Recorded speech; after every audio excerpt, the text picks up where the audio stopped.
आदे आपणा सारे खे करती तात्काळ. हे तुकाराम महाराजांचं मत बर का. आता ज्ञानेश्वर महाराजांचं मत सांगतो. सद्गुरु वाचोनी संसारी तारक नसेचे निष्कंक आन कोणी. आता नामदेव महाराजांचं मत सांगतो. सद्गुरु वाचोनी नाम ने हाता. जे ईश्वराचं नाम आहे सद्गुरु शिवाय मिळू शकत नाही. सद्गुरु वाचोनी नाम नये हाता साधन साधिता कोटी गुणे. अरे जैसा कांते विन करणे संसार तैसा हा व्यापार साधनांचा. संत विन प्राप्ती नाही ऐसे वेद देती ग्वाही. ऐसे वेद देती ग्वाही. संत विन प्राप्ती नाही. संत विन प्राप्ती नाही. संत विन प्राप्ती नाही. नाथ महाराज म्हणतात. नामदेव महाराज म्हणतात जोवरी सद्गुरु नाही केला भ्रतार साधन विचार व्यर्थ गेला. नामदेव म्हणे सद्गुरु पासून नाम घ्या जाणोनी नाना काही. सद्गुरूकडून नाम समजून घ्या. तो मार्ग इथे सांगितला. त्या गोष्टीने तुमची सोडवणूक होणार आहे. तुम्ही तीर्थासीन जावे. योगाधिक साधने करू नका. साशंक आराधने मंत्र यंत्र विधाने धनी कराल पण त्या करू नका. कोणत्या मंत्र तंत्राच्या नादी लागू नका. देवांतरानं भजावे. काय सांगितलं. कोणत्या देवदेवतांना भजत बसू नका. अध्याय क्रमांक 3 देवांतराचे न भजावे. हे सर्वता काही न करावे पण तुमच्या वाट्याला आलेले कर्म तुम्ही स्वधर्म यत्निया जावे. अनायासे तुमच्या वाट्याला आलेले कर्म अट्टाहासाने करा. आमच्या वारकरी संप्रदायातलं मोठं उदाहरण संत सावता महाराज. पंढरपूरला गेले नाही बरं का कधी. पंढरपूरला गेले नाही पण पंढरपूरचा पांडुरंग त्यांना त्यांच्या शेतात भेटायला येत होता. कर्माशी ते इतके इमान इतबारे होते. त्यांचा पांडुरंग म्हणजे कांदा मुळा भाजी अवघे विठाबाई माझी. अवघी विठाबाई माझी. त्याच्यात देव पाहिला. आपल्या कर्मात देव पाहिला. हो. आणि मग तुम्ही मात्र देवांतराला भजू नका. तुमचं कर्म करा. अर्जुनाला सांगितलं अर्जुना तू जर स्वधर्माने जर वागशील तर मग मात्र सगळ्या गोष्टी तुझ्या पायाजवळ येतील. ते तर तुम्ही जे करू म्हणाल ते अपयशात सिद्धी जाईल. ज्याने आपलं स्वधर्म केलं कर्म व्यवस्थित केलं ते करू म्हणाल ते व्यवस्थित होईल तुमचं. ते तुम्ही जे मानसाल ते तुमच्या मनातल्या इच्छा पूर्ण कराल. तुम्ही वाचा सिद्धी पावाल. आज्ञापट व्हाल. तुमचे मागतील महारिद्धी. तुमच्या मुखातून जे निघल ते बाहेर होईल. तुमच्याकडून जे प्राप्त होईल त्या सगळ्या गोष्टी तुम्हाला घडतील. आणि जर स्वधर्म टाकून जर तुम्ही मात्र तीर्थयात्रा करत बसाल देवांतराला भजाल ते म्हणतात मनोवणी स्वधर्म जो सांडील तया ते काढू दंडील आणि चोरू म्हणून हरील सर्व स्वतयाची. तुमच्या वाट्याला आलेलं कर्म टाकाल आणि उगच धर्माच्या नावावर दुसरंच काहीतरी करत बसाल तर मग मात्र तुमचं सगळं असलेलं पुण्य सुद्धा घेऊन जाईल. तो चोर जसा आपलं धन हरपून जातो तसं. मग सकळ दोष भवते दिवसोनी येते तयाते रात्री समयी स्मशानाते भूते जैशी. मग मात्र सगळे दोष त्याच्या डोक्यावर येऊन बसतात. स्मशानात जशी रात्रीची भूते असतात तसं आपल्या वाट्याला आलेले कर्म टाकून जेव्हा माणूस तिकडे जातो त्यावेळेला त्याच्याकडे सगळी दुःखे येतात. त्रिगुणातली दुःखे आणि नानाविधे पातके दैन्य जात चुके तेथेची वसे. सगळे त्रिगुणातले दुःख तिथे. आणि असं सांगून अर्जुनाला लढाईला लावलं. हो. त्यांनी सांगितलं सांगा पाऊस का पडतो. लोक म्हणतात पाप झालं म्हणून पाऊस पडत नाही. खरं आहे बरं का. 3ऱ्या अध्यायात उत्तर आलं त्याचं. कशामुळे पडतो. अन्नास्त व भूते निर्माण होतात. अर्जुना तुझ्या वाट्याला आलेलं कर्म कर. ते कर्म नाही केलं तर लोक म्हणतात ना पाप झालं म्हणून पाऊस पडत नाही. हे खरं आहे. पहा अन्नास्त व भूते. अन्नातून भूते निर्माण होतात म्हणजे प्राणी मात्र. पुरोह पावती समजते. मग वर्षू या अन्नाते. अन्नातून भूते तयार होतात आणि अन्नाला कोण तयार करतो. पाऊस तयार करतो. पावसाला कोण तयार करतो. यज्ञ. यज्ञ म्हणजे तुमच्या वाट्याला आलेलं कर्म. ते तुमचे जर कर्म यथासांग असेल तर पर्जन्य पडतो. यज्ञ कशातून निर्माण होतो. तुमच्या कर्मातून निर्माण. तुम्ही जेव्हा चांगलं कर्म करतात त्याचं स्वरूप यज्ञात जातं. त्या यज्ञातून पाऊस पडतो. पावसातून अन्न तयार होतो. अन्नातून समग्र सृष्टी निर्माण होती. असा हा वेदाचा लिखाव आहे. जे होतं हे अशा पद्धतीने होतं. म्हणून तुम्ही तुमचं कर्म करा. पण जर तुम्ही तुमचं कर्म करणार नाही आणि बाकीची जर गोष्टी करत असाल तर ते म्हणतात जसा शेळीच्या गळ्याला आलेले स्तन का गळा स्तन अजेचे तैसे जे आले देखतायाचे जया अनुष्ठान स्वधर्माचे घडेच ना. त्याच्या वाट्याला आलेले जो कर्म करत नाही त्याच्या शेळीच्या गळ्याला जसे आलेले स्तन त्या स्तनातून कधीच दूध निघत नाही तसं ते त्याचं कर्म आहे. म्हणून पांडवा स्वधर्म जो आहे तोच तुझा तू करत जा. आणि एकदा का तुला त्या गोष्टीची पाठ पुरवणी झाली कर्म तुझं व्यवस्थित झालं तर मग मात्र तुला काय भेटेल त्या कर्मातून तुझी तृप्ती होणार तुला ज्ञान भेटेल. तृप्ती झाली अजयचे साधने सरती आपैसी देख आत्मतृष्टी तैसी कर्मे नाही. एकदा आत्मज्ञान झालं जीवाला का कोणतंच कर्म शिल्लक राहत नाही. आत्मज्ञान झालेल्या व्यक्तीला कोणतंच कर्म शिल्लक राहत नाही. ज्याप्रमाणे जेवण एकदा का ढेकर आला तरी जिलेबी आहे भात आहे भाजी आहे तरी तो घेतो का? नको म्हणतो कारण हे तृप्ती झाली. तसं एकदा का आत्मतृप्ती झाली का सगळी साधना थांबली. त्याला कुठे तीर्थाला जायची गरज नाही कुठे नाही. तो जिथे असेल तेथे काशी. आणि मग अर्जुना जवळवरी बोध काय दृष्टांत दिला पहा. जवळवरी अर्जुना तो बोध भेटेना मना तवची या साधना बजावे लागे. जोपर्यंत तो आत्म्याचा बोध होत नाही तोपर्यंत कर्माची राहतीतून तुम्ही आपण सुटू शकत नाही. सगळे कंटाळलेलो आहे कर्माला. कोण कंटाळले नाही? सगळे कर्माला कंटाळलेले. पण आमच्या बरोबर एक भजन करायचं बरं का. ते भजन करायचे ते अभंग म्हणायचे. सोडवी दातारा कर्मापासून दुस्तरा. शनिवारी हप्त्यातून एकदाच भजन. ते फक्त महिन्यातून एकदाच यायचे. 6 महिने चालेल सोडलं. मी म्हणलं महाराज तुम्ही 6 महिनेच म्हटले तर लगेच सुटले वा तुम्ही. आम्ही कधी सुटणार? आम्हाला या सगळ्यांना या कर्मातून सुटायची इच्छा आहे पण तसं सुटू शकत नाही. ज्ञान झाल्याशिवाय आत्मज्ञान झाल्याशिवाय जीव सुटू शकत नाही. एखादा म्हणाला मी आत्महत्या करून संपवेल तरी संपत नाही. तो पुन्हा जन्माला येतो कारण मी मरणारा नाही.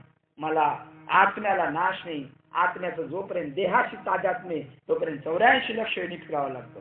आणि एकदा आत्म्याचं ज्ञान झालं का आत्म्याला जन्म बी नाही आणि आत्म्याला मृत्यू बी नाही. म्हणून अर्जुना देख तू कर्म करत जा. देव प्राप्तार्थ झाले ज्यांना देव भेटला ते सुद्धा कर्म करतात. अशा प्रकारचा तू कर्म करत करत करत आपला जीवनाचा शेवट कर आणि मग मात्र तू स्वतःही मोक्षाला पावशील आणि दुसऱ्यालाही घेऊन जाशील. आता जाता जाता ते शेवट सांगतात अशी निरीच्छ भावनेने जेव्हा तुम्ही निष्काम भावनेने कर्म कराल त्यावेळेला तुमच्या अंतःकरणातले राग द्वेष जातील. आत्मज्ञान झाल्यानंतर कोणाचा राग येत नाही कोणाविषयी द्वेष नाही वाटत. ते म्हणतात तैसे राग द्वेष जरी निमाले तरी ब्रह्मीचे स्वराज्य आले. लोक म्हणतात ब्रह्म भेटणं सोपं नाही पण ब्रह्माचं काय भेटेल तुम्हाला? राज्य भेटेल. राज्य. तैसे राग द्वेष जरी निमाले तरी ब्रह्मीचे स्वराज्य आले. मग तो भोगी सुख आपुले आपणच आपला अनुभव घेतो. झोपा यायला लागल्या ना येणार ही काळाची बहीण आहे बरं का झोप. आमच्या गावाला तमाशा असतो रात्रभर तमाशा आणि सकाळी हजरी पण असते माहिती हजरी तुम्हाला? हजरीला बी हजर राहा. तिथे काहीच त्याला झोप नाही. तमाशा चालू व्हायच्या अगोदर गोधड्या घेऊन चादरी घेऊन येऊन लोक बसणार. त्याच्यावरून भांडणं वाजणार पुढे बसायला तमाशाला पुढे आणि कीर्तनाला त्यांना मस्का लावून म्हणावं लागतं या पुढे. हे काय आपलं? हे आपलं कर्म आहे. कर्म घेती झोले ते कोणाचे नसले. हा विषयच असा किचकट. आमचे मोठमोठे महाराज मला म्हणले तुम्ही हे विषय सांगताय खरं पण 2 तास तत्वज्ञानाशी जखडून ठेवणं सोपं नाही. पण मी म्हणलं बाबा अवघड आहे तेच आपण करायचं. अवघड आहे तेच करायचं कुणी घरी. आणि अवघड आहे ते सोपं करून सांगायचं. मग त्या तमाशाला मात्र सगळे अगोदरच. मग मोठा महाराज मोठे आमदार येणार तेव्हा तमाशाचा नारळ फुटणार. तोपर्यंत वाट बघत बसणार. इकडे वाजायला लागल्याशिवाय म्हणतात चालायचं नाही. तिथं तमाशात झोप नाहीत पण आमच्याकडे पण कीर्तनात 2 तास असलं तरी डुकले घेतोय. का बरं असं होतं? केलं कधी त्याचं ऑब्झर्वेशन? ही झोप आहे ना ही काळाची बहीण आहे बरं का. सांगा तुमच्या भावाचा धंदा व्हावा खूप मोठा असं तुम्हाला वाटतं का? भाऊ डापऱ्यात जावं म्हणून वाटतं. भावाचा धंदा व्हावा असं वाटतं. ही झोप ही कोणाची बहीण आहे? काळाची बहीण. कारण तिला माहिती आहे जर भावाचा धंदा जोरात झाला तर दिवाळीला साडी जकात.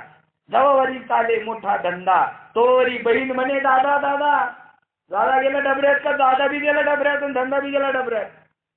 हा मग ती काळाची बहीण तमाशाच्या वेळेला जात नाही तिथे. No disturb. माझ्या भावाचा धंदा हाऊसफुल चालणार. सम म्हणजे नरक आणि त्याची आशा करणारे लोक काय पाहतात? काय वाक्य. वाक्याचा अर्थ जरी कळाला तर माणूस बाजूला येईल. पण कळत नाही ना. का नाही कळत? एक तर आपल्याला अक्कल नाही आणि दुसऱ्याचं ऐकत राहतं. चला एक झोप येते दृष्टांत सांगतो. आमचे गुरु महाराज सांगायचे. ते म्हटले शिकलेली मुलगी कधीच किचन मध्ये गेली नाही आईकडे. एकुलती एक मुलगी लाडात वाढलेली. चांगलं शिक्षण घेतलं. मुंबईला गेली. नवरा पण चांगला शिकलेला भेटला आणि ती आमच्या घाटावरची. मग ते कोकणातले त्याचे मित्र ते म्हणले का रे लग्नाची पार्टी नाही दिली? तो म्हणला बोल ना कधी येतो? म्हणला रविवारी येतो. काय करू सांग? ते म्हणले तुमच्याकडे घाटावर आहे ना पोळ्याचं मेनू चांगलं आहे. पोळी पुरणपोळीचा मेनू बनवायला सांग. तो म्हणला विचारावं लागेल घरी. मग घरीला विचारलं ताई साहेबांना हे पोळी बनवशील ना तू? माझे मित्र येणार. हो हो मला येतात ना. मला येतात ना. आता हिने कधी किचनचा दरवाजा पाहिले नाही पण आपल्याला येत नाही ना. मग आपण सांगायचं नसतं पण इमानदारीने सांगल तर तो इमानदार ना. मग मात्र ती म्हणली येते मला. मग रविवारचा दिवस आला तोपर्यंत काय येते. पण शनिवारी एक मावशी होते. आता त्या मावशी आहेत ना का कशा जुनी जाणतं माणूस कसं ज्ञानी असतं. मला आग्रह करतात घ्या ना भात घ्या ना भाकरी घ्या ना. मी म्हणलं नको आजी बदल. ते म्हणले काय घाबरतं काय तुम्हाला 2 तास बोलायचंय म्हणून?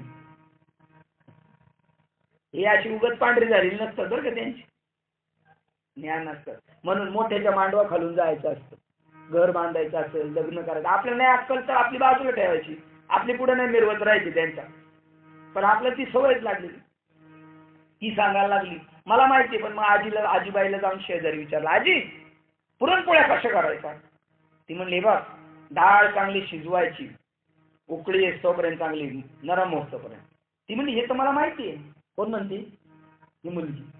मग माहिती आहे ना. मग ती चांगली शिजली का पाट्यावर आता मिक्सरवर पण पाट्यावर वाटायची बारीक एकदम. पण त्या डाळीत गुळ पण टाकायचा. हा हे तर मला माहिती म्हणली. पाट्यावर बारीक वाटायची म्हणजे हे बी मला माहिती. मग गव्हाचं पीठ घ्यायचं चांगलं मळायचं. यांना शिकवले का? तुम्हाला गव्हाचं पीठ गव्हाच्या चपात्या करताना मुलीला तुम्ही बाजूला घेऊन शिकवता का? 100 ग्रॅम पीठ घ्यायचं त्याच्या 50 ग्रॅम पाणी टाकायचं आणि 25 वेळा असं करायचं. हा आणि मग असं करायचं आणि मग असं लाटायचं असं आई शिकवते का ती पोरगी बाजूला बसून शिकते? अहो संतांचं ज्ञान असंच आहे. हे बाजूला बसता बैसता संतांचे संगती बैसता संतांचे संगती कळो आले कमळापते कळो आले कमळापते आपुलाले कोणीच नव्हती. हे कीर्तनकार बाबाला असं वाटत नाही आपले कोणी नाही. हे सगळं गावाला जमा करून घरच्यांना सुखी करायचं चालले आणि ते सुखी न झाल्यामुळं त्यांचं संसारातलं ममत्व न गेल्यामुळे ऐकणारच जात नाही.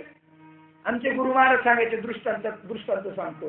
गुरुजीच गैरहजर तर विद्यार्थ्याची कधी हजर लागणार आहे? गुरुजीच गैरहजर.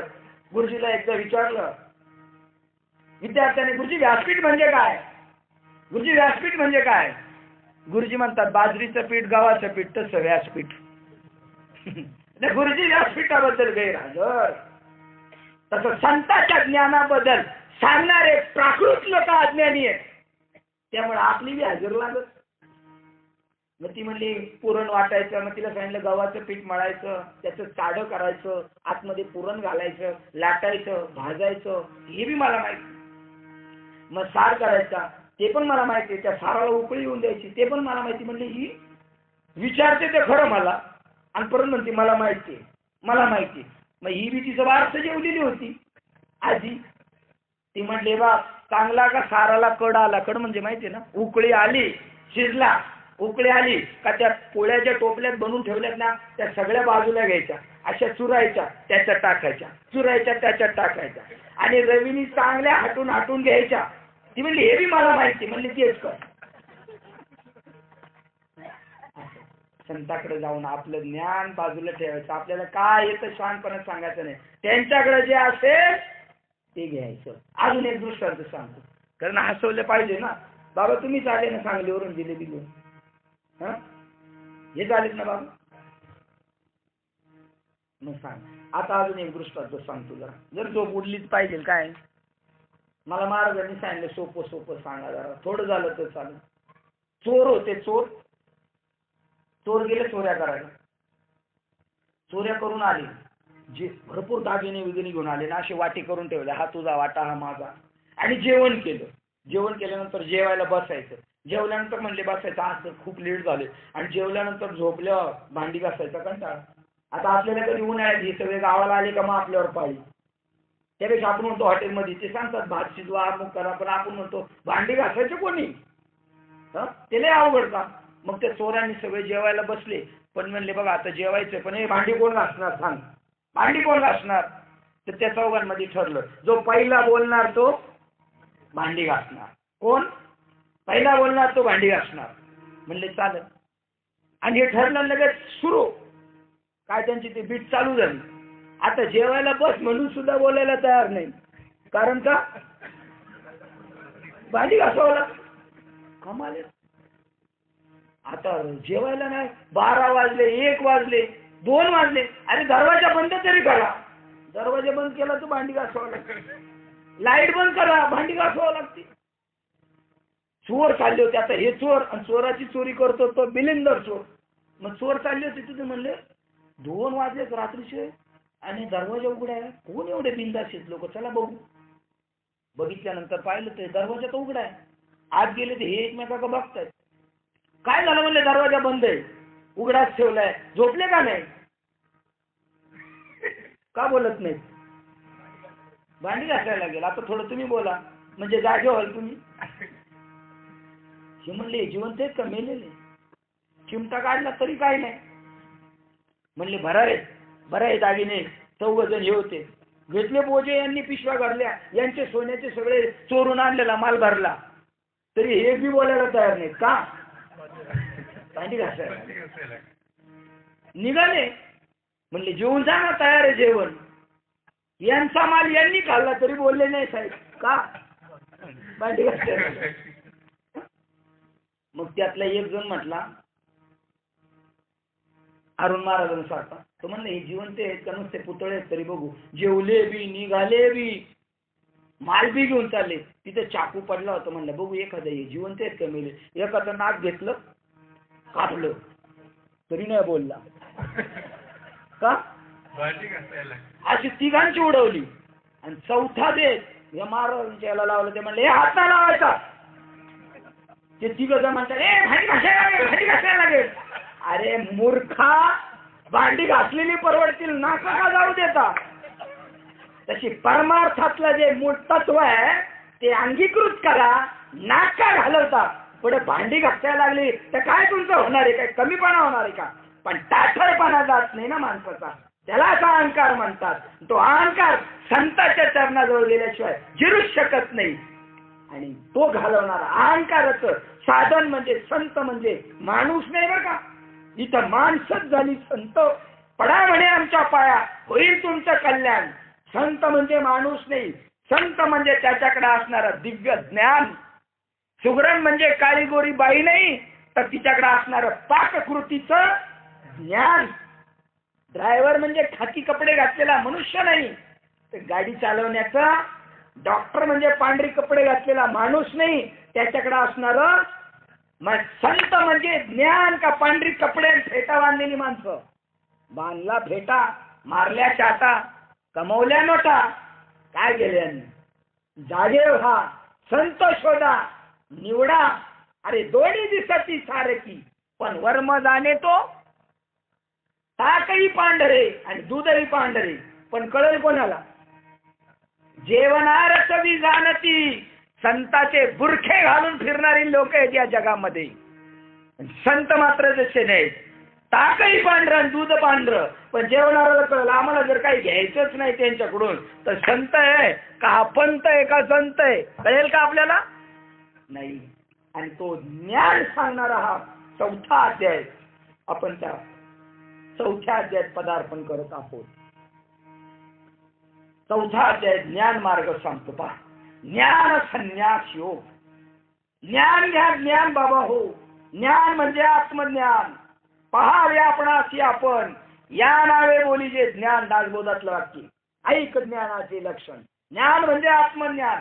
पहावे आपणासी आपण, या नावे बोली जे ज्ञान. मला पाहणं याला संत म्हणतात, याला ज्ञान म्हणतात. मला मी जो बघायचा आहे, आता मला मी कसं बघायचं? मग सांगा, आता आरशामध्ये आपण घेतो मला मी बघायला. मग आरशात बी ताई दिसते, इकडे बी ताई दिसते. आरशातल्या ताईला गंध लावायचा का मला लावायचा? त्या ताईने स्वतःला लावायचं. पण स्वतःला कळत नाही म्हणून आरसा घ्यायचा. तसं संताकडून आरसा घ्यायचा. ते ज्ञान म्हणजे आरसा आहे. आपलं प्रतिबिंब पाहायचं. तर असा आकार नाही दिसणार. दर्पणी पाहता रूप न दिसे आपुले, बाप रखुमादेवर विठ्ठले मज आयसे केले. ठाकरे महाराजांचा ज्ञानदेव गाथा आहे. आणि त्या गाथ्यामध्ये पहिलं चित्र आहे. माऊली आरसा घेऊन आरशात बघायला गेले स्वतःला. तर आरशाच्या इकडनं माऊली आणि तिकडं पांडुरंग दिसतो, त्यांचं स्वतःचं बिंब. तसे आपण आत्मस्वरूप आहोत. आत्म्याचं ज्ञान प्राप्त करायचं. दासबोधातलं दुसरं वाक्य सांगतो, जाणावा परमात्मा निर्गुण, तयाशीच म्हणावे ज्ञान. तया वेगळे अज्ञान सर्व काही. जो निर्गुण निराकार परमात्मा आहे त्याला ज्ञान म्हणावं. तया वेगळे अज्ञान सर्व काही. संत कोणाला म्हणावे? जो जाणेल भगवंत, तया नाव बोली जे संत. जो शाश्वत अशाश्वत निवारा करी. खोटं काय खरं काय असा निवारा करतो, त्याचं नाव संत. तो 4थ्या अध्यायात संत म्हणजे ज्ञान. ते ज्ञान अर्जुन सांगतात. अर्जुनाला देव सांगतात. पण देव अगोदर पहिले सांगतात, बाबा हे जे मी तुला ज्ञान सांगतोय हे आधी कोणाला सांगितलं होतं? मी सूर्याला सांगितलं होतं, मनूला सांगितलं होतं, विवस्वानला सांगितलं होतं. अर्जुना, सांप्रत मी तुझ्यावर प्रसन्न झालेलो आहे, तुला ते ज्ञान देतोय. घेतोस का तू? हा सुरुवात 9व्या अध्यायाची.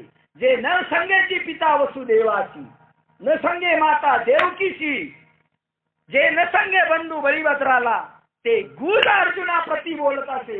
असं जे आत्मज्ञान आहे, जे गूढ ज्ञान आहे अर्जुना, मी माझ्या आईला नाही सांगितलं, माझ्या भावाला नाही सांगितलं, माझ्या वडिलांना नाही सांगितलं. लक्ष्मी एवढी जवळची तरी तिला मी माझ्या पायाची सेवा करायला लावली. पण अर्जुना, मी तुझ्या प्रसन्न झालो. घेतोस ते बाबा ते ज्ञान? पहा, मग देव म्हणे, अगा पंडुसुता, हाची योग आम्ही विवस्वता कथिला परिचय वार्ता बहुत दिवसाची. हे मी विवस्वांना सांगितलं होतं, पण ती वार्ता बऱ्याच दिवसाची आहे. मग त्या विवस्वाने तो रवीला बोध सांगितला. तो योग स्थिती आजवी निरोपली बरवी मनुव्रते. त्या रवीने म्हणजे सूर्याने मनूला ते ज्ञान सांगितलं. अर्जुना, मी तुला सांगतो, घेतो का? अर्जुन म्हणतो, सोयऱ्या चांगला चाटा मारतो रे मला.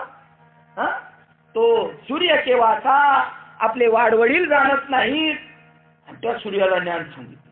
अरे तुला मी लहानपणापासून पाहतो, तू माझ्या मामाचा मुलगा. अर्जुन देवाला म्हणतो, तुझी माझ्या मामाचा मुलगा. मी तुझ्या घरी यायचो, गप्पा मारायचो, खेळायचो. तुला मी लहानपणापासून बोलतो आणि तू म्हणतो मी हा योग सूर्याला सांगितला. तो केव्हाचा आपले वाडवडील जाणत नाही. अर्जुनाचे कान पडत मारले देवाने. तू संशय घेऊ नको मूर्खा.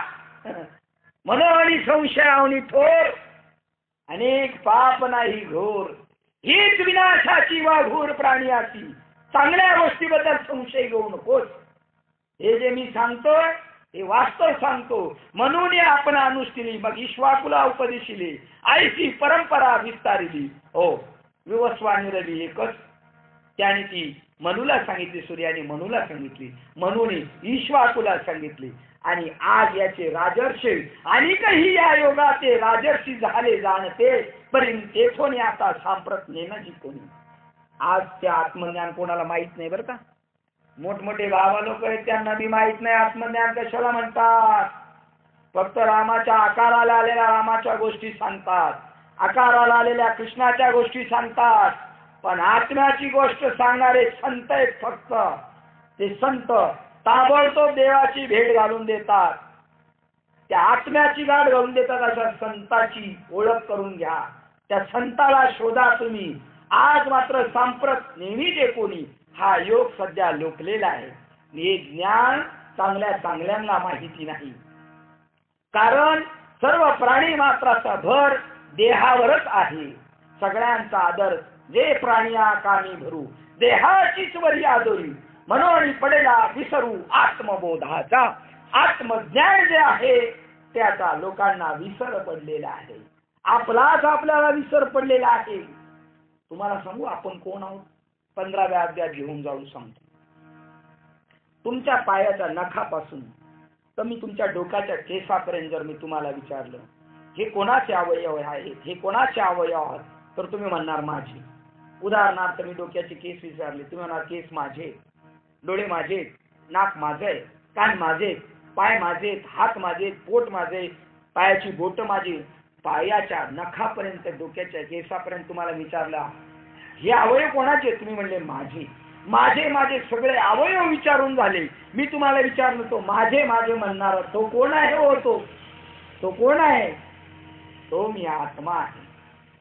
तुम्ही रोज त्याच्या संगतीत आहेत. एरवी सर्वांच्या हृदय देशी मी अमुक आहे. प्रत्येक क्षणाला स्फूर्त माणसाला मी कोणतरी एक आहे, मी कोणतरी एक आहे. एरवी सर्वांच्या हृदय देशी मी अमुक आहे आयशी, जे बुद्धीस पुढे आळनिशी ते वस्तुगामी. प्रत्येकाला जे वाटतं मी अमुक आहे, मी अमुक आहे, आणि ती जी वस्तू आहे ना त्याला आत्मा म्हणतात. तो आत्मा मी आहे. पण जीवाचा सगळा बोध देहावर आहे. म्हणून त्या देहापासून तू बाजूला हो, बाजूला बाबा. आता ते सांगतात बा आता हा माल घेऊन गेले. माऊली कशी बाबा उदाहरण देतात. माऊली काय उदाहरण देतात की एखाद्या दिगंबर गाव राहणाऱ्या कपडेच घालत नाही त्या गावात जर कपडे विकणारा गेलास तर ते कपडे विकले जाईल का? त्याचा धंदा होईल का?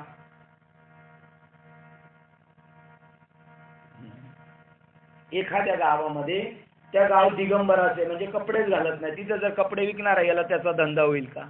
तसं झाले अर्जुना तुझ्याकडे येऊन माझं. आता तुझ्याकडे मी एवढं सांगतो तरी अवघाटली आस्था बुद्धी विषय सुखाची परम, म्हणून जीव उपाधीत आवडलेला आहे. एरवी तरी खवनियाच्या गावी म्हणजे दिगंबर लोकांच्या गावी पाटाऊने काय करावी, उंच वस्त्र काय करावी. चांगल्या क्वालिटीची वस्त्र नेली पण दिगंबराचं गाव कोण धंदा होणार. अजून दुसरं सांग जातंद्या रवी काय आठी आहे. जन्मदास जो आंधळा आहे त्याला रवी उगवलेला कळेल. अजून एक दृष्टांत सांगायचे आमचे गुरु महाराज. पण एका गावामध्ये एक कुटुंब होत. एक मुलगा होता आंधळा, त्याला बायकोच भेटत नव्हतं. मग लोक म्हणे सारखाच जोडा पाहिजे, BA शिकलेल्याला BA, वकील असेल तर वकील. मग आता आंधळ्याला कशी शोधली त्यांनी? तिने मूर्ख म्हणायची. सारख्याला वारकं पाहिजे म्हटले, आंधळ्याला आंधळी शोधून दिली. काय कर्म असेल बघा. देवाने आपल्याला डोळे दिलेले आहेत, फार भाग्यवान आहेत आपण. त्याचा उपयोग करा. ज्याला नाही त्याला विचारा त्याची काय किंमत आहे. आम्हा घाटकोपरला आमच्याकडे एक लीलावती हॉस्पिटलला मी घेऊन चाललो होतो. तर त्यांनी सांगितलं मी बीमार था आणि ही माझी चचेरी बहीण, लांबची चुलत निलत बहीण आहे आणि हिने मला हिची किडनी दिलेली. मी म्हटलं तिने किडनी दिली तुम्हाला, तुम्ही काय दिलं शेट तिला? ती म्हणली तिची परिस्थिती जरा वीक आहे म्हणून तिला मी घाटकोपर ईस्टला स्टेशनच्या बाजूला एक फ्लॅट घेऊन दिलाय. कुठे घेऊन दिलाय फ्लॅट? आता घाटकोपर वेस्टला असेल तर काय बाजार आहे भाऊ. आणि स्टेशनच्या जवळ काय भाव असणार आहे खोल्यांचा. तिला फ्लॅट घेऊन दिलाय. काय दिले तिने? आपल्याला तो 2 दिलेले आहेत. आपला काय मार्केट होईल बघा. आता केवढं मार्केट आहे आपलं. हा, तर त्या आंधळ्याला आंधळी शोधून दिली. कर्मधर्म संयोगाने त्यांना मुलं झाली. ती सुद्धा कशी झाली? बापरे बाप, 3 मुलं आंधळी झाली आणि 4था मुलगा ढोळच झाला. आणि तो म्हणायला लागला आई गाडी आली, गाडी गेली, सूर्य उगवला, सूर्य मावळला. आई इथून फार मोठी जत्रा गेली, फार मोठी राजाच्या गाड्या गेल्या. जी म्हणायला लागली आणि तो बी म्हणायला लागला. आपल्याला अगोदर 3 पोरं झाली असं एक काय बोलत नव्हते. हा असं का बोलायला लागला? याला काय भूतबाधा तर झालेली नाही? त्याला भूतबाधा तर झालेली नाही. मग म्हणले देव ऋषीकडे घेऊन जा. आता ते अर्धवट आज तसले देवऋषी पूर्वी जसे होते तसले नाही, ते पूर्वी फार ज्ञानी माणूस. घेऊन जा म्हणे त्याच्याकडे.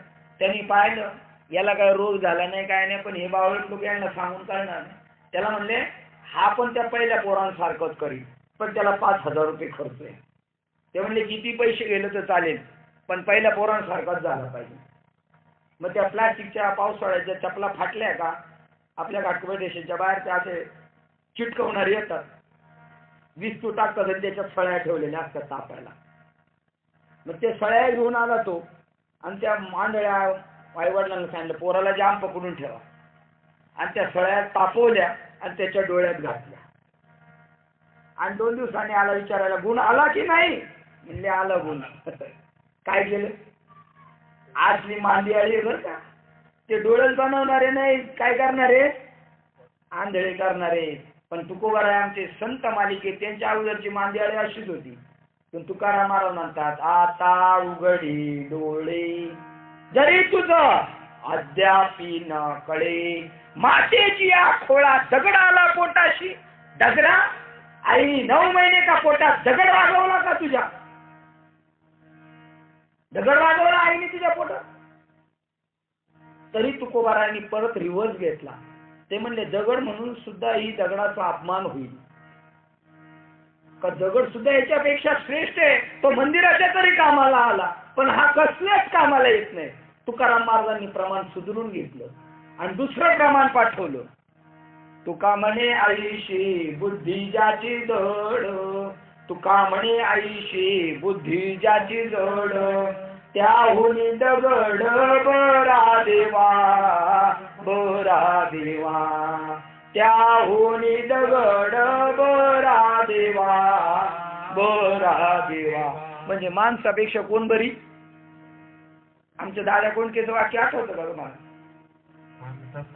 चाललंय सांगून गेली ज्ञानेश्वरी, माणसा परास मेंढर बरी, माणसा परास मेंढर बरी, माणसा परास मेंढर बरी. मेंढरा शेत एक चाललं का त्याच्या मागे सगळी मान खाली घालून चालतात. पण आपल्या शेत पुढचं शहाण असलं तरी त्याला सारखे डोसच लागते. शहाण्या माणसाने पुढाकार कधी घेऊ नये, पुढारी कधी होऊ. ज्याचे जोडे नाही खायचे त्याचे खायला लागतील. ऐकत आहे त्यांनी या धंद्यात पडायचं नाही तर आपलं घर घरी गाडायचं, बाहेर पडायचं नाही. तुकोबारा म्हणतात निंदा अथवा वंदा आम्हा स्वहिताचा धंदा. हे आपल्यासाठी करतो. हे ज्ञानेश्वरी मी तुमच्या गावासाठी करायला आलेलो नाही बरं का, हे मी माझ्यासाठी करतो. माझं रिव्हिजन चालू आहे. मी त्या ज्ञानाशी जवळ आहे, मी माऊलींच्या संगतीत आहे. आज मला 7 दिवस माझ्या घरदाराची आठवण नाही होणार. त्यांना मी सांगून आले आमच्या मित्रांना फोन करू नका, तिकडे रेंज नाही, मी स्विच ऑफच करून ठेवतो. पण यांचा नंबर माहिती आहे, त्यांच्या फोनवर फोन करतो. काय संबंध साधा? अरे आपल्याला बाजूला व्हायचंय. सांगते तुम्हासी वेगळं निघा, वेगळं निघून संसार करा. ही बाई नवऱ्याला सांगत नाही बरं का, ही बुद्धी म्हणते हे म्हणा बाजूला व्हायच्या बसून. सांगते तुम्हासी वेगळं निघा, वेगळं निघून मग संसार करा. मग कसं मोकळं वाटतं, गुंतलेलं वाटत नाही. इथं असं सांगितले. सांगून गेली ज्ञानेश्वरी. ज्ञानेश्वरी 700 वर्ष सांगतील लोकांना ज्ञान घ्या, आत्मज्ञान घ्या, ते ज्ञान पैगा बरवे. पण लोक नको म्हणतात, ज्ञान नको आम्हाला. इथे माऊली सांगतात का नको म्हणतात ज्ञान? ते का त्यांना सांगितलं माणसा परास मेंढर बरी, किंवा तुका म्हणे अशी बुद्धी ज्याची जर त्याहून दगड बरा. का म्हटले बघा, माऊलीचे जोडे चालू चालले आता फटाफट. माऊलीचे जोडे बसलेले कळले तर बरं आपल्याला. ज्ञानेश्वरीत हरिपाठात माऊलीचा जोडा आहे आपल्याला. तेथील प्रमाण कोणाला कळेना नेनवे वेदासी, ते बाकीचे जे जीव जंतू आहेत परमार्थात ज्ञानेश्वरी धर्मग्रंथाच्या बाजूला बुजबुज करणारे जेवढे जीव जंतू आहेत त्यांना कळणार नाही. हे जे आपण माळकरी आहेत ना, दिंडी काढणारे, पंढरपूरला वारी करणारे, त्यांना हे शब्द आहे. जे सप्ताह भरवणारे, जे सप्ताह भरवणारे ते तमाशा भरवायला आहेत. तेथील प्रमाण काय? वेदाचा सिद्धांत, वेदाचा अंतिम सिद्धांत आहे ब्रह्म सत्य, जगत मिथ्या. जीव आणि ब्रह्म ना परहा. हा जीवच ब्रह्म आहे, जीव आणि ब्रह्म वेगळाच नाहीये. पण हा कोणाला कळत नाही. तेथेला प्रमाण नवे विदास ते या जीव जंतूंना केव्हा कळेल. त्या जीव जंतू पुढे किती गर्जना केली तर कळणार नाही. ही ज्ञानोबाचा शालूतून जोड आहे. शाल आणि श्रीफळ जो सत्कार असतो ना, तसा माऊलीचा आहे. आता तुम्हाला नाथ महाराजांचं सांगू का जोडा डायरेक्ट. ब्रह्मडोळा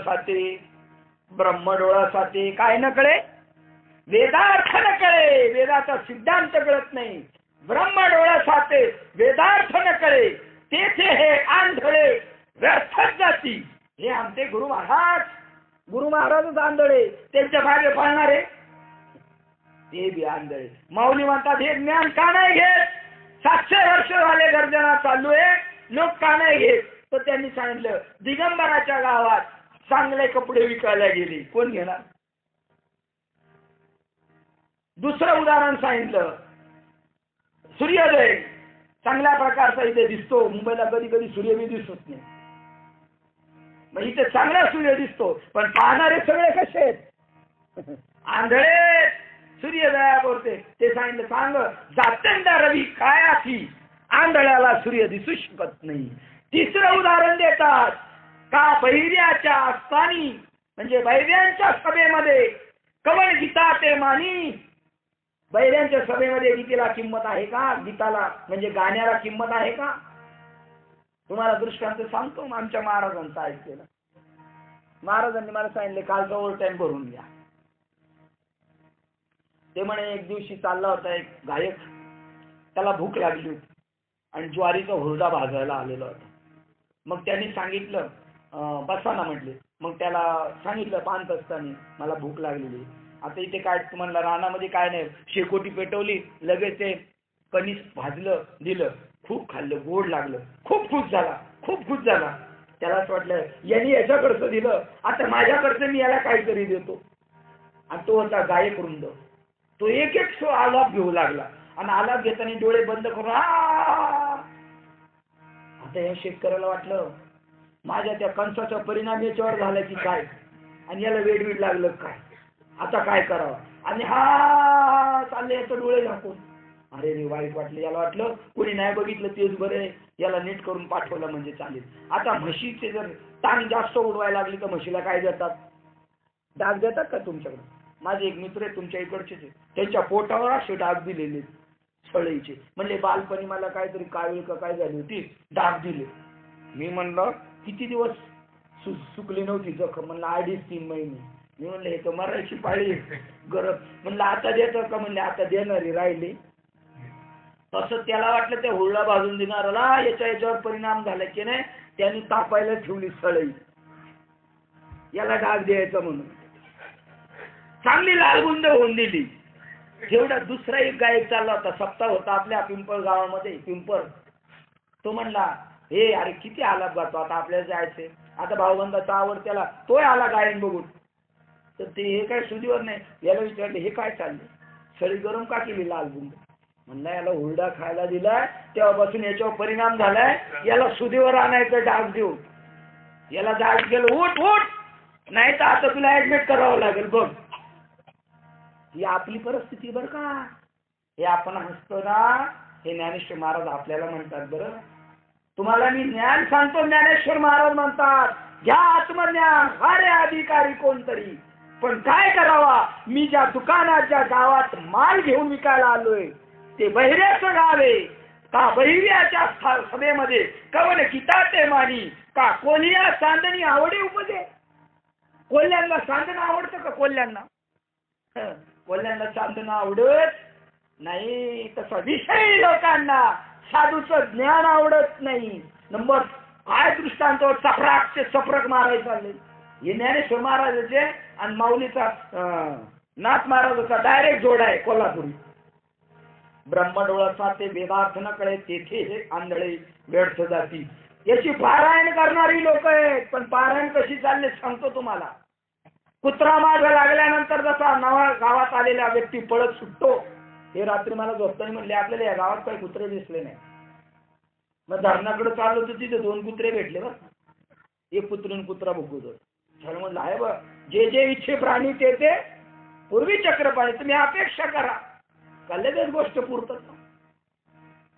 आता माऊली दृष्टांत हे आपलं चरित्र चाललं बरं का. माल घ्या, माळ घाला, कोणतरी साधू शोधा, त्याच्याकडून ज्ञान घ्या. आणि जर तुम्ही घेतलं नाही तर साधू म्हणाले या गावात येणं माझं फुकट झालं, फुकट.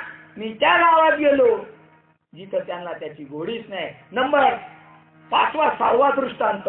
पै चंद्र दया आवरते, दयाचे डोळे फुटती असते ते, कावळे ते चंद्राचे ओळखीते. आम्ही शाळेला गावी असायचो लहानपणी.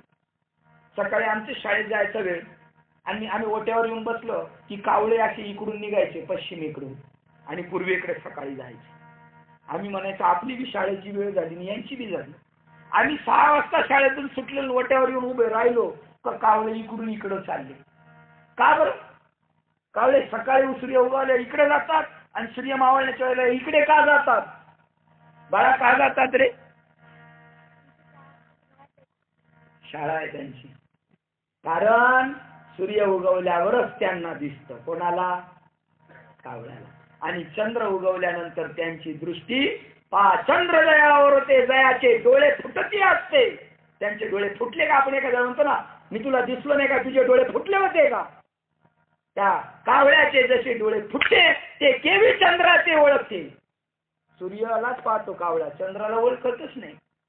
तसं या ज्ञानाला हे समाज आपल्याला म्हणतात बरं का ज्ञानेश्वर महाराज. ही माऊलींचं साथ आणि मवाळ, मितुले आणि रसाळ, शब्द जैसे कल्लोळ, याच जोडे मारले हे का अमृताची मेजवानी आपल्याला. नंबर 3चा दृष्टांत त्यांनी सांगितला आणि सिद्धांतावर येतात. तैसी वैराग्याची शिवण देखती, विवेकाची भाषा नेनती, ते मूर्ख केवी पावती मद ईश्वराते. ज्यांच्याकडं वैराग्याची शिव पाहिली नाही, तुमच्या गावाचीच ज्यांनी शिव पाहिली नाही, तो गावात काय आहे म्हणून सांगू शकतो? तो धरण काय सांगू शकतो? तुमच्या गावातलं मंदिर किती स्वच्छ चांगलंय सांगू शकतो? तुमची ग्रामदेवता काय सांगू शकतो? ज्यांनी गावाची शिव पाहिली नाही. तसं या संसारात आल्यानंतर ज्याच्याकडे वैराग्य नाही, ज्याच्याकडे विवेक नाही, ते मूर्ख. देव म्हणतात मला प्राप्त होत नाही. ह्या परमार्थातल्या 2 गोष्टी आपल्याकडे पाहिजे. काय? वैराग्य आणि विवेक. वैराग्य म्हणजे या जगातलं मला काही नको, एक देव माझा आणि मी असा जो आहे त्याला वैराग्य म्हणतात. याचा अर्थ तो काय घरदार सोडित नाही बरं का. नाही तर परत कल्पना होईल. काल आमचे भाऊ एकाला म्हणले माळपिळ घालायचे म्हणजे त्याच्यासाठी काय संन्यास घ्यावा लागतो का? तसं काही करावं लागत नाही. फक्त यांच्यातच राहायचं, पण यांच्यासारखं व्हायचं. नाव ही पाण्यातच असली पाहिजे तर ती ढकलायला हलकी. एखादा म्हणला नाही मी रस्त्यावर घेऊन येतो, ती खेचायला सोपी का अवघड? अवघड. तसं आपण संसारातच असणं गरजेचं आहे. संन्यास घ्यायची गरज नाही. जे संन्यास घेतला त्यांना ज्ञानेश्वर महाराज मूर्ख म्हणतात. अर्जुन बी म्हणतो मी संन्यास घेतो, 4 घरे भिक्षा मागे खाईल. मूर्खा, संन्यास घेऊ नका, तुला मी युक्ती देतो. मी आणि माझे आठवण विसरले जयाचे अंतःकरण, अर्जुना तोच संन्यासी जाण निरंतर, त्याला संन्यास म्हणतात. ते म्हणतात वैराग्य पाहिजे जीवनात, आसक्ती नको. हे करायचं जशी नाव पाण्यात पाहिजे, पण नाव पाण्यात पाहिजे, पण नावेत बरं नको म्हणलं तरी पाणी येतं की नाही? नावेत येतच. म्हणून त्या कोळी बाबांनी काय ठेवलेलं असतं, आतमध्ये एक प्लास्टिकचा डबा ठेवलेला आहे. कशासाठी? आलेलं पाणी. तसे आपण संसारातच राहिलो पाहिजे. संसारात राहिलं, संसार आपल्यात येईल की नाही? येईल ना. पण या सत्संगाने, सत्संग रूपी डब्याने काय होईल? तो काढून टाकायचा. संसारात राहायचं आणि काम करायचं. त्यांचा वैराग्य पाहिजे आणि विवेक पाहिजे. विवेक म्हणजे हे सगळं कोण आहे? कोण चालवतो ही सत्ता? टाइम झालं सांगा मला. कोण चालवतो ही सत्ता? कसं काय? हे विवेकाने ओळखायचं. विवेक म्हणजे ज्ञान. तुमच्या सप्ताह जेव्हा भरतो त्यावेळेला टाळकरी उभे असतात, कीर्तनकार उभे असतात, चोपदार असतात का? चोपदार तुमच्याकडे असतात का? लाल कपडे घातलेले? कमी. बरं मुंबईला असतात ना आपल्याकडे, ते पाहिलेत ना तुम्ही? ते चोपदार म्हणजे कोण आहेत? ते विवेक आहे त्यांच्याकडे. चोपदाराचा अधिकार कीर्तनकार बाबापेक्षा मोठा. चोपदाराने फक्त काठीवर केली का सगळं शांत. ज्ञानेश्वर महाराज म्हणतात तो विवेक रूपी चोपदार जो आहे ना, आणि लाल कपडा हा वैराग्याचं प्रतीक आहे. भगवा कपडा कशाचा आहे? वैराग्याचं प्रतीक आहे. तो वैराग्यवान आहे आणि विवेक रूपी दंड आहे त्याच्या हातात. तो ही दृश्याची गर्दी आहे ना, त्याच्या हातातल्या दंडाने बाजूला करतो आणि आत्मस्वरूप पाहतो. स्वरूप पाहतो. तो जो प्रतीक आहे ना, तो प्रतीक आहे, त्याचा अधिकार मोठा. पण त्याला आमच्या इकडे मुंबईला ना कामाला लावले. या हार घेऊन, या विणा घेऊन, या टाळ घेऊन, या महाराजाला खुर्ची घेऊन. तो सगळ्यात मोठा आहे, त्याचा अधिकार श्रेष्ठ आहे. तो दृश्याची गर्दी बाजूला करतो. विवेक रूपी दंड त्याच्या हातात आहे, हे बाजूला हो. असं ज्ञान आणि वैराग्य ज्याच्याकडे, तेच मला प्राप्त करतात. आणि ज्यांच्याकडे हे दोन नाही ते मला मूर्ख प्राप्त होत नाही. काय झालं या लोकांना? एवढं डोळ्याने मारलं तरी समजत नाही काय झालं. कैसा नेनो मोह वाढीनला, तेने बहुत काळ व्यर्थू गेला. म्हणून हा योग लोपला लोकी, हा आत्मज्ञानाचा मार्ग म्हणून लोपला गेला या जगामध्ये. कारण या लोकांना काय वाढलेला आहे? मोह. अर्जुनाला का गीता सांगितली हो? अर्जुनाला मोह झाला. हे माझे आप्तेष्ट नातेवाईक, यांना मी मारणार. अर्जुनाचा मोह घालवण्यासाठी गीता आहे. ज्ञानेश्वरी वाचून मोह गेला पाहिजे का वाढला पाहिजे? ज्ञानेश्वरी वाचणाराचा, पारायण करणाराचा, कीर्तन करणाराचा मोह गेला पाहिजे का वाढला पाहिजे? पण गेलाय का वाढलाय त्यांचा? वाढलाय. उलट उर्फाटा कार्यक्रम झाला. का झाला उर्फाटा कार्यक्रम? उर्फाटा कार्यक्रम झाल्यावर काय केलं पाहिजे? आपल्या इथे न्यू लाईफ हॉस्पिटल आहे ना घाटकोपरला, त्याच्या समोरच्या साईडनी बघा कोणतं हॉस्पिटल आहे ते टर्निंगला गोपाळ लेनच्या. त्या हॉस्पिटलमध्ये एक मनुष्य, माझ्या गाडीत 3 जण बसले आणि ते डॉक्टर कडून मारामारी करून आले होते. त्याच्यातला एक मुलगा म्हणत होता 6 लाख रुपये घालवले माझ्या वडिलांना आणि तरी घालवले याने. वडील वारले, जाऊ दे गेले तर, पण आज सकाळी 1.25 लाख रुपयाचं इंजेक्शन मारलं. मग त्यावेळेला तरी त्यांनी मला सांगायचं होतं ना, व्यर्थ जाईल. पाचा फोडून आला. तर त्याचे 2 पाहुणे होते, म्हणले अरे तुला आता पहिलं काय करायचंय? पहिला पुढचा विधी करायचा आहे, तू आता करू नको. आता ही घटना कधी 10 वर्षापूर्वीची. मी त्यावेळेला 1 लाख 1.25 लाख रुपयाला खोली घेतली आणि 1.25 लाख रुपयाचं याचं इंजेक्शन. आणि आमची बायको म्हणायची महाग पडली खोली. मी म्हणलं अगं ते 1.25 लाखचं इंजेक्शन मारलंय बघ, तरी परिणाम काहीच नाही, फुकट गेलं. आणि आपण 1.25 लाखला खोली आपल्याकडे आहे म्हटलं, आपण प्रॉफिट मध्येच आहे तरी सुद्धा. ते म्हणतात असा मोह वाढलेला आहे, एवढी इंजेक्शन मारतो मी तरी यांचा मोह का जात नाही. अर्जुनाला मोह झाला आणि म्हणून या 18 अध्यायाचे इंजेक्शन आहे. बरं या ज्ञानेश्वरीचा विषय एकच बरं का, 770 श्लोक, 700 श्लोक, अध्याय 18 लेख, तरी देव बोलिले एक, दुजे नाहीच. आता आपला कितवा दिवस आहे आजचा? पण आत्मा सोडून काय विषय चाललाय हो? हा आत्मा, हा विषय ज्ञानेश्वरी. आत्मा आणि देह, आत्मा देह, ब्रह्म जड, ब्रह्म जड, ज्ञान अज्ञान, हा ज्ञानेश्वरीचा विषय. पण यांना मोह वाढला. अर्जुनाचा मोह गेला का बघ गीता ऐकून? हो गेला. चला पुढच्या अध्यायामध्ये ज्ञानेश्वर महाराज सांगतात अर्जुनाचा मोह गेला. पण दृष्टांत काय सांगतात? छेविली अमृत सरिता रे रोग दवडोनी पंडू सुता, अमरण उचिता देऊन घाली, तैसे गीता हे जाणतले. काय विस्मय मोह जावं? प्रश्नचिन्ह. पै आत्मा अपैसा भेटी जे. इथं मोहचा जातो पण काय भेटतो? आत्मा भेटतो. कसं काय? त्यांनी दृष्टांत दिला. एका माणसाला कॅन्सर झाला. काय झाला? कॅन्सर झाला. मग त्याला खूप औषधं दिली. तर एकाने सांगितलेलं अमृत द्या. अमृत म्हणजे काय होईल याचा? कॅन्सर बरा होईल. आता मला सांगा प्रताप महाराज, जर त्याला अमृत दिले कॅन्सर झालेल्या माणसाला, त्याचा कॅन्सर तर जाईलच, पण तो कसा होईल? अमर होईल. म्हणजे त्याचा रोग तर गेला पण अजून काय झाला? तो अमर झाला. उदाहरण दिलं माऊलीने. पा काय माऊलीचे आहे. सेविली अमृत सरिता रोज कॅन्सर दौडोनी पंडू सुता, अमरण उचिता देऊन झाली. त्याला अमर करतं. तैसे गीता हे जाणत लिया. वाचल्यावर नाही बरं का, जाणल्यावर आता मी यांना जाणणार तुमच्या गावाला, म्हणजे 8 दिवस राहिल्यावर जाणार का नुसतं फोनवर जाणणार आहे? तिथं राहिलो पाहिजे. मग मी का, मला जर कोणी विचारलं प्रताप महाराज कसे, अहो मला त्यांनी गाडीतून येताना 1 रुपया खर्च करून नाही दिला. चहा घ्या महाराज, काकडी घ्या महाराज. आता त्यांना मी जाणलं, हे जाणल्याची लक्षणं आहेत ना. मग तसंच सेविले अमृत सरिता रोग दौडून तैसे गीता हे जाणत लिया, काय विस्मेह मोह जावं, केवळ मोह जाईल का? आत्मा पैसा भेटी जे येते, आत्मा ऑटोमॅटिक भेटेल, आपोआप भेटेल. अशी गीता. पण यांचा का नाही यांना मोह जात? कारण यांचा बहुत काळ व्यर्थ गेला. किती वेळ काळ व्यर्थ गेला? आपला काळ व्यर्थ गेला. आजपर्यंत माझे 41 वर्ष फुकट गेले असं मला वाटलं पाहिजे जर मी देव जोडला नाही तर. संत सांगतात तुमचं आयुष्य फुकट गेलं.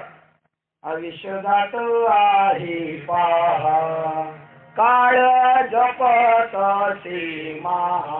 काळ लेखनी घेऊन बसलाय. 41, 42, 71, 75 ला जायचंय.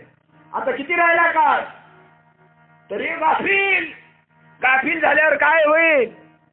गाफील निजल्याने काळ देईल धोका.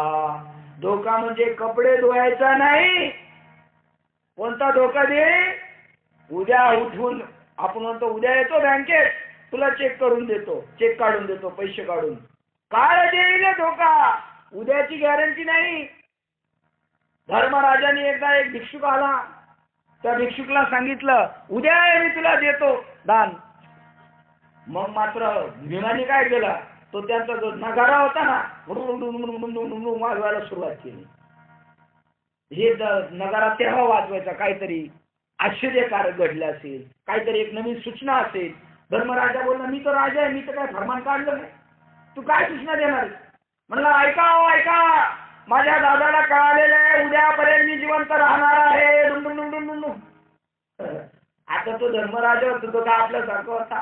लगेच बोलवलं भिक्षुकाला, इकडे काय असेल ते घेऊन जा. कारण कलकीसने शाबास, उद्याची गॅरंटी नाही. आयुष्य जात आहे पहा, काळ जपत सीमा. स्वयताचा गुरुवा ध्यानी श्री हरेच्या आदनदारा पुत्र जन. हे सगळे आपल्याला गुंतवणारे. आपलं आयुष्य चाललंय कैसा नेनो योगू, काळ व्यर्थ गेला म्हणून लोपला हा योगू. हा ज्ञान योग लोपलेला आहे. पण योग आलेला आहे आपल्याला. त्या योगाचा तुम्ही काय करून घ्या? सांभाळ, क्षेम करून घ्या, सांभाळ करून घ्या. आणि मग मात्र तुम्ही वाचतोय. तसे आपण भजनशील, आपण देवाविषयी श्रद्धा ठेवूनच आलेलो इथं, पण संपूर्ण ज्ञान स्वीकारत नाही. म्हणून माऊलींनी सांगितलं, अरे बाबा ही माणसं मग काय वेळ चालीत का तुम्ही एवढं त्यांना बडबड करता? म्हणता दिगंबर गावात गेलो, बैऱ्यांच्या गावात गेलो, चंद्रासारखं कवळ्यासारखे येते असं आहे का? नाही म्हणे. पहा, देख मनुष्य जात सकळ भजनशील झाले असे केवळ माझे ठाई. हे माझ्यापासूनच निर्माण झालेले, त्यामुळे ते भजन करणार, त्यांना माझ्याविषयी आस्था राहणार. बघा, प्रत्येक किती मुंबईला मोठा गेलेला मनुष्य असू द्या, मोठा शेठ होऊ द्या, त्याचे चांगले वाळकेश्वराच्या ठिकाणी बंगले असू द्या, जुहूला असू द्या, तरी त्याला असं वाटतं गावाला आपलं काय असावं, घर असावं. त्या मातीबद्दल त्याला काय असतो? प्रेम असतं, आदर असतं. त्या मातीत जन्मला. कुठं जाऊ द्या, अमेरिकेत गेला तरी तो म्हणतो माझ्या गावात माझं घर पाय. कधीतरी येईल एखाद्या राहायला पण बांधतो. तसे हे प्राणी माझ्यापासून 84 लक्ष योनीमध्ये फिरत गेलेले, तरी सुद्धा माझ्याकडे त्यांची आस्था आहेच. दाऊद इब्राहिम जरी झाला तरी मस्जिद मध्ये गेल्यावर नतमस्तक होतच राहणार. कारण का? तो त्याच्यापासूनच निर्माण झालेला आहे. त्यामुळे तो त्याला भजन करतोच. पण त्याचं भजन असं आहे, अज्ञानातलं आहे, ज्ञानातलं नाही. आता मी जेव्हा माळ घातली, कीर्तनाला जायचो, टाळ घेऊन उभा राहायचो, महाराजांना घेऊन जायचो. मग माझा मुलगा लहान होता, तो बी माझ्या बरोबर यायचा, तो बी बाजूला टाळी वाजवत बसायचा. लोक कौतुकाने व्हायचे, बुवाचा मुलगा. आता तो मोठा झाल्यावर नाही येत, लाजतो आता. पण बुवाचा मुलगा, आता मी बी टाळ वाजवत होतो आणि तो बी टाळ वाजवत होता, काय फरक असेल का नाही? माझ्या जाणीवेमध्ये आणि त्याच्या जाणीवेमध्ये, माझ्या ज्ञानामध्ये आणि त्याच्या ज्ञानामध्ये. तसे संतही भजन करतात आणि अज्ञानी पामर लोकही भजन करतात, पण संत ज्ञानाने भजन करतो आणि अज्ञानी जीव अज्ञानाने भजन करतो. पहा, परिज्ञाने विनाशिले ते स्वभावताच भजन करतात, पण परिज्ञाने विनाशिले जे बुद्धिभेदाची आले तेनेची कल्पिले अनेकत्व, आणि त्यामुळे ते अनेकत्वामुळे कल्पना केल्यामुळे माझ्यापासून बाजूला गेले. अशा योगाने ते सांगतात, हे मदस्तवची झाली परिज्ञानाई केली ऐशे जेणे जाणितले तो सुटला गा. सप्ता आपणच करायचा, सगळं आपणच करायचं, पण आपण केलं नाही, आपण निमित्त मात्र आहोत असं समजायचं. प्रवचन मीच करतो, पण खाली उतरल्या आम्ही समजायचं मी नॉर्मल आहे, मी कोण बोलवणारा, तो प्रभू माझ्याकडून बोलून घेतो. हो, असं म्हणजे मदस्तवची झाली परिज्ञानाई केली ऐशे जेणे जाणितले तो सुटला गा. आपण 4थ्या अध्यायातल्या 81 क्रमांकाच्या ओळीला थांबतो. काय नाही, बिंदास यायचं. तुम्हाला झोप लागली ना, झोपून ऐका, टेन्शन घ्यायचं नाही, कारण वाया जाणार नाही. पहा, शेतकरी पेरतो पण वाया जातं, पेरलेलं हे उगवतच, काही टेन्शन घ्यायचं नाही. फक्त उद्या एवढं लक्ष ठेवायचं, गेटवर बसला ना आणि थंडी वाजते, पाऊस पडायला लागला का? थेंब पडले 2-3 दव पडायला लागले ना, बापरे बाप, मग भरपूर थंडी. मग बघा, मग थंडी लागू नये म्हणून तुम्ही थोडं आतमध्ये, तेव्हा मला थंडी नाही लागत, कारण माझ्यावर हे फोकस आहेत ना, हे मला हीट देतात. हा, त्यामुळे थोडं आतमध्ये येऊन बसायचं, थंडीने तुम्हाला त्रास होऊ नये म्हणून. तुम्हाला ऐकायला जातो मला माहिती, आणि कंटाळा करायचा नाही. आजचा 4था दिवस गेला, आता शिल्लक राहिले तर आपल्याकडे किती दिवस? म्हणजे माझ्याकडे 3 राहिले, तुमच्याकडे भरपूर आहेत, है की नाही? आणि त्या दिवसाचं आपल्याला काय करायचं? सोनं करायचं. त्या दिवसाचं आपल्याला सोनं करायचं, जेवढं घेता येईल तेवढं घेत राहायचं. सांगणारे ज्ञानेश्वर महाराज निमित्त संपत हंडे, संपत हंडेची अवकात नाही काही सांगायची, त्यांची योग्यता नाही, पण भगवंत म्हणतात तुला उभा करतो. इथं अर्जुना सांगितलं तू नुसता उभा राहा रे. शेतात बुजगावणं करतात ना, कोणाचं त्या धान्याचं रक्षण करण्यासाठी शेतकरी तो असतो गाव, पण ती बुजगावणी पाखरं म्हणतात हाय हा शेतकरी, शेतकरी आहे जायचं नाही, कोल्हे कुत्रे म्हणतात जायचं नाही, कोणतरी आहे, आणि ते काय असतं ते बुजगावणं. तसं मी बुजगावणे, पण माझ्या माध्यमातून माऊली तुम्हाला काही निरोप सांगतात, तो माऊलीचा निरोप आहे, सगळ्यांनी स्वीकारा. नका माळा घालू वाटलं तर, पण चांगलं ऐका, जीवनात ते उपयोगात येईल. कधी पण या मुलाला सुद्धा उपयोगात येईल, सगळ्यांना उपयोगात येणार असा माऊलींचा अट्टास होता. 16 वर्षात ज्ञानेश्वरी लिहिली आपल्यासाठी, त्यांचा तो योग आपल्या जीवनात आलेला आहे, तो साधून घ्या. झालेली सेवा हृदयस्थ सद्गुरू माझे सच्चिदानंद श्रीपाद बाबा रामदास बाबा, तसेच अधिष्ठान परमात्मा हनुमंतराया, तसेच माझे पेटी मास्तर, गायक वृंद आणि तुम्हा सर्वज्ञांच्या श्रोतू वर्गाच्या, मंदिरात बसणारे, गावात घरात झोपणाऱ्यांच्या सगळ्यांच्या या झाडाझुडपांच्या चरणावर सेवा समर्पित करून सेवेला पूर्ण विराम देतो. पुंडलिक वरदेव हरी विठ्ठल.